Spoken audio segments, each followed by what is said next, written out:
Hello, and welcome to my channel, Reading Little Blue Books Out Loud. This is a Little Blue Book.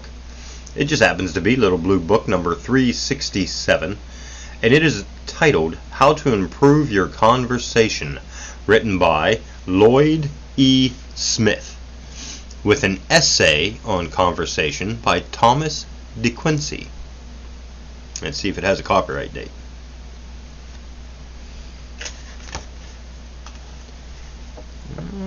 Let's see. Lloyd E. Smith. Oh yeah, copyright 1927. Alrighty. Table of contents. Chapter 1, How to Improve Your Conversation. Chapter 2, Etymology. Chapter 3, Fundamental Precepts. Chapter 4, Vocabulary. Chapter 5, Dramatic Effects. Chapter 6, Gesture and Gesticulation. Chapter 7, Laughter. Chapter 8, Dialect and Dialogue. Chapter 9, Etiquette and Conversation. Chapter 10, Conversation Stimulation. 11, The Conference. 12, The Colloquy. 13, The Dialogue. 14, The Chat. 15, The Bullfest. 16, Topics of Conversation. And 17, Essay on Conversation by Thomas De Quincey. And this looks like it only has, let me see how many pages do we got here. We have 64 pages. Okie dokie. Well, let's get started.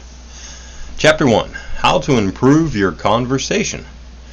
From time to time in the progress of a nation's literature, it becomes the necessity, or the fashion, to deplore a decline in the artistry of conversation. People, it seems, lose the faculty of talking interestingly or fail to chat delightfully. Madame de Staël, in her memoirs, thought of her charming hours spent in Parisian salons where the talk was both élite and gay, and bemoaned the passing away of the happy ability to shine in the wagging of one's tongue. The conversation in the salons of days gone by is remembered or wistfully longed for, just as the glistening brilliance of past golden ages is ardently desired by some who have been so unfortunate as to be born late. And yet, was not the bore perhaps as frequent then as now? Did not the wagging of tongues at times resemble some chattering tower of Babel squeezed into one close and confining room? Were there not chatterboxes who gibbered and jabbered with as little point as so many blackbirds? I dare say. Conversation, if anything, should be better than ever in our own day and age, if for no other reason than that there are so many more things to talk about. That is it. Things to talk about. Let's talk. You say, but what shall we talk about? Two men meet each other on the street, and each at a loss. One mentions the weather, and both comment upon commonplace aspects of air and sky.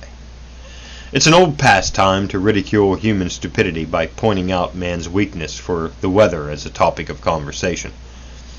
But is a casual exchange of a word or two on a breezy street corner, in all justice, conversation?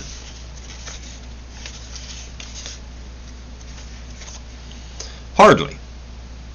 Certainly not in the very special meaning of the word that I shall insist upon in this short and extremely informal discussion. The weather is perhaps as good a topic as any to pass the time of day with. It comes easily to the tongue, and it has the merit of slipping as easily off. When you consider the matter, there are as many kinds of conversation as there are kinds of people. Conversation may range all the way from a serious discussion amounting almost to a private debate, possibly dealing with some of the esoteric intricacies of metaphysics, to a gay and lively speculation on whether hard-boiled eggs are really good for one's stomach when taken with hot coffee. Conversation may be full of quips and laughter. It may sparkle, it may bubble, it may whistle like the enlivening breeze through the treetops. Conversation may, as well, be solemn and steady-toned. It may be somewhat heavy with weighty consideration and careful analysis. Again, conversation may glint and ring as with the clang of crossed swords. It all depends on you and your partner and your audience. There must always be an audience of one or more. Good conversation is impossible without good listeners. The most insufferable bore is he who talks incessantly without ever letting a word from another's lips get into his ears, and his talk shows it. He may be said to talk like one deaf. He makes a noise, but it lacks the fire and vibrant life of the speaker who has ears and uses them to give his conversation the saving grace of interest and appeal suited to the moment and the people to whom and with whom he is talking. That is, conversation must always be mutual. It is as impossible as love letters for one to do alone. Or better, it is as impossible to be done alone as kissing. It takes at least 2 pairs of lips, with the additional requirement that it also needs 2 pairs of ears. Etymology. According to Webster, the supreme authority to converse is to interchange thoughts and opinions in speech, or simply to talk. It is the first and more precise meaning that I want to consider here. According to Funk and Wagnalls, to converse is to interchange information, thoughts, and opinions by or as by the use of spoken language, to speak or talk together informally and alternately, and also to have a colloquy, and to talk together. Conversation is, of course, the noun, corresponding to the verb just defined. Its synonyms tell us that it may be also a conference, a dialogue, a colloquy, but I'm going to have trouble with that one, and a chat. The words converse and conversation are derived from the Latin word conversare, which means to associate with or to dwell with, literally to turn about with, a sense of the word that you will still find when the word converse, accented on the first syllable instead of the second, is used to mean the opposite side of something, as the converse of a coin. The sense of association is strongly felt in the word conversant, which means literally to be familiar with. The current sense of the word conversation dates only from the 16th century, although there were, assumably, what we would call conversations long before that. They called them undoubtedly by some other name. Originally, the word was in somewhat bad repute, for it had a definite criminal meaning, that of close and often illegal intimacy, as in sexual intercourse, instead of the social intercourse for which the word is now almost exclusively used. Fundamental precepts. The first step toward improving your conversation is for you to look to your pronunciation. If you talk, you must know how to pronounce your words. To be sure, pronunciations vary, but do you know whether the way you say such and such a word is in good taste? If you mispronounce a word now and then, everyone will forgive you. But if your pronunciation is erratic and frequently erroneous, you belong to the kindergarten of conversational education. Mispronunciation detracts from the merits of what anyone may say. It attracts attention to the mere word, to the sounds themselves, away from the sense of what you may be saying. That you may be sure is fatal to any would-be conversationalist. It is well to remember that localisms and provincialisms are to be avoided. To pick up slangy pronunciations in order to seem clever, or to mispronounce deliberately in order to give a superficial impression of sophistication, is not only smart-alecky and in extremely bad taste, that is to say, vulgar, but it is dangerous. Soon you are likely to be saying things that way unconsciously, without any recognizable volition. You are then caught in the meshes of your own net, and you will find it hard to overcome a weakness that was so easy to indulge. The wisecrack is all right when not overused, but if you depend too much upon the merely smart, you will soon be stale to everyone who may listen to you. And for localisms and provincialisms, aside from slang, do your best to escape their tyranny. Try to pronounce your words so that whether you are in New York or San Francisco or Arkansas or New England, your conversation will be cosmopolitan, so that you will be, at least as far as your tongue is concerned, a true man of the world.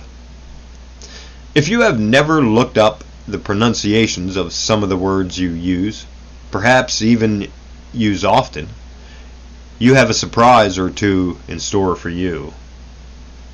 Yes, indeed you have, for everyone does. I confess amiably and cheerfully that I did. In fact, I am still surprised, at intervals, although I am happy to think that the intervals are becoming very long between times. As a hint, let me put down here a few fairly common words. Pronounce them the way you've always done, and then look them up. I'll wager that you will experience a certain somewhat incredulous astonishment. Here they are, a random and hasty selection. Conduit, poignant, quay, vagary, piquant, piquant, menu, tuberculosis, diphtheria, debut, divan, exquisite, and inexplicable. And don't neglect the proper names, the names of people, places, periods, and events. They are possibly the most important, for they are used less, individually, and they are therefore more likely to be neglected. For your help, I suggest 2 little blue books. Number 4,000 Words Often Mispronounced, Little Blue Book number 697, and How to Pronounce 4,000 Proper Names, Little Blue Book number 696, which I believe I have both. I should also point out that, besides pronouncing in approved fashion, you should take pains to enunciate clearly. No one can teach you this except yourself, and it may take a little pains. Do people often ask you to repeat what you say? Do you have difficulty in making strangers understand you? It may not be entirely the fault of their ears, you know. Possibly you slur certain sounds. Perhaps you neglect some important consonants altogether. Verify your pronunciation, and when you do, make sure that you are saying all of the words, and that you are not slighting important parts of it. The letter R is especially troublesome, as is shown by the variation in the use in different parts of the English-speaking world. And there is a warning. In all this endeavor, for good pronunciation and clear enunciation, see to it that you do not err on the side of too much precision. Beware of stiffness. Don't run the risk of talking like an automaton or a mechanical doll. That sort of talking may be perfect, but it is dead. It lacks the erring that is human. It has the expressionlessness of a foreigner just speaking a new language. It is the vice of eagerness to improve gone to seed. Far better is it to miss a letter now and then, and give your own personal pronunciation to a word, than to speak like a phonograph record every time the machine is wound and the disc starts to revolve again. Then there is grammar. Spelling. You may possibly think the gods need not bother the aspirant to good conversation, except where it may be so far wrong as to make him mispronounce. But grammar is an essential. You must see to it that you use plural verbs with plural subjects, that you use the objective case of pronouns only when required, that you do not use adverbs and adjectives interchangeably, or either one exclusively. It sounds terribly bookish, I admit, but there is no escape from it. You must learn to avoid slips of the tongue. Again, there are some little blue books to help you. Common faults in writing and also speaking. English, Little Blue Book number 82. And Grammar Self-Taught, Little Blue Book number 682. Vocabulary. To improve your vocabulary is to take an important step toward improving your conversation. You must not be limited to a few hundred words. Simplicity is an admirable virtue and is more to be cultivated than otherwise. At the same time, you will find a fairly rich vocabulary necessary to give finer meanings to what you want to say. In other words, to express yourself more effectively and more completely. The man who uses big words for their startling effect, or in order to impress, his hearers probably misuses most of them. Conversation defeats its own purpose if it mystifies or confuses. Ideas can be exchanged only where there is mutual and immediate understanding. If a dictionary must always stand interpreter, you may as well not talk. It will save time in the end if you write. Thus you will find that conversation with a farmhand will be quite different from conversation with a doctor or philosopher. Both may be wholly delightful and deserving of the name of conversation if you suit your words to the listener and the occasion. Gotta pause.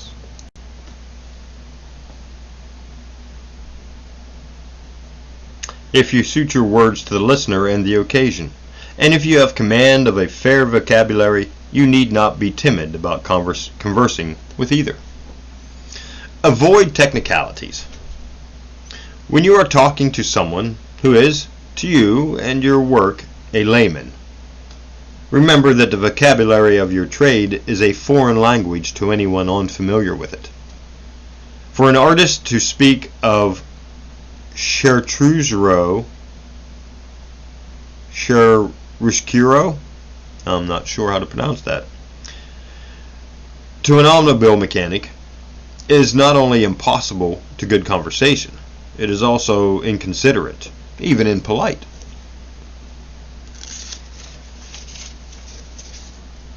Do not talk down to a listener by adopting his vernacular unless it is really necessary.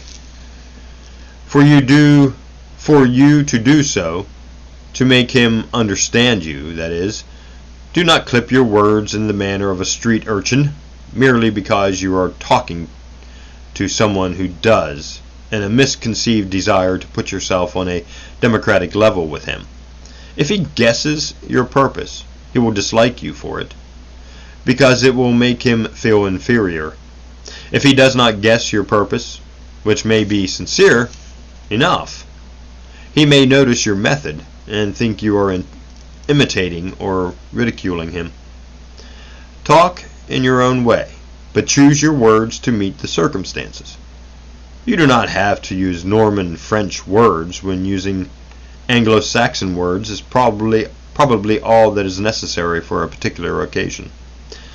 You will probably find How to Improve Your Vocabulary, Little Blue Book number 821, of valuable help.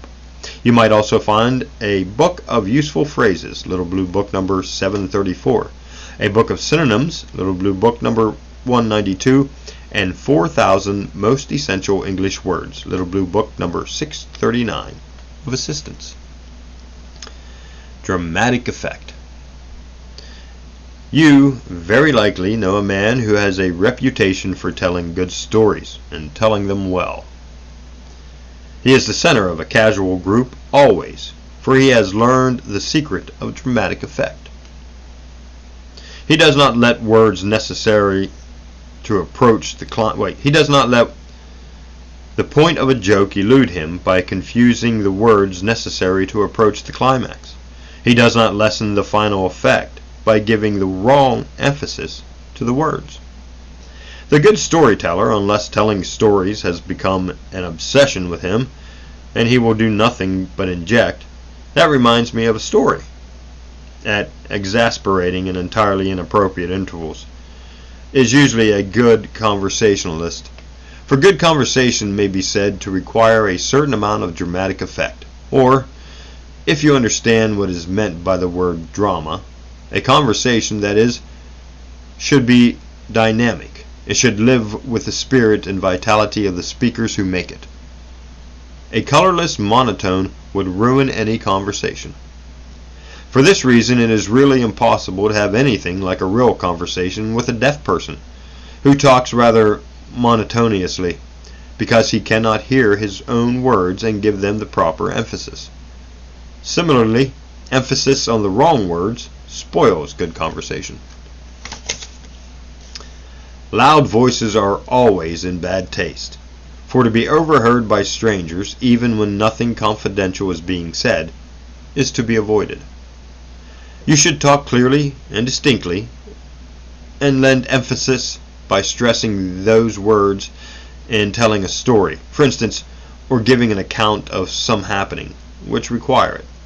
There is a certain kind of man who fancies that he is being very emphatic when he talks loudly, and the louder he talks, the more emphatic he thinks he is. You will find this particularly true of certain public speakers.